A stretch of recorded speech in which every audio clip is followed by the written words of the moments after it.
Friday, October 12. Ellen White writes in Gospel Workers, page 483, "The Lord desires his chosen servants to learn how to unite in harmonious effort.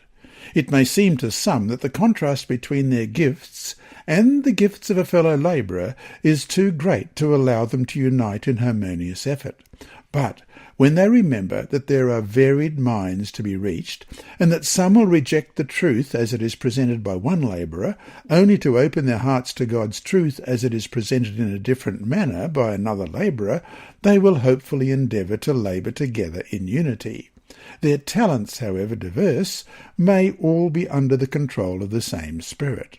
In every word and act, kindness and love will be revealed, and as each worker fills his appointed place faithfully, the prayer of Christ for the unity of his followers will be answered, and the world will know that these are his disciples." And that brings us to our discussion questions for this week. Number 1, the question of doing what is right in one's own eyes is nothing new.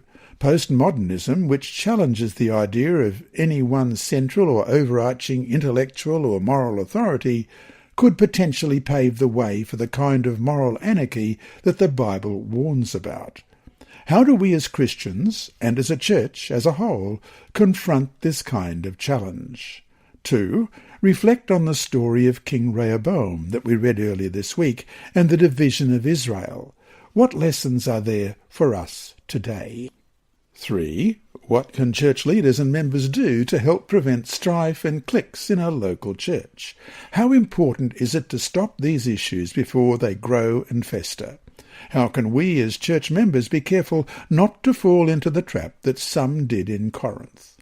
And 4, study the context of the passage on discord in Proverbs 6, verses 16 to 19. What do you learn from this to prevent discord in your local church?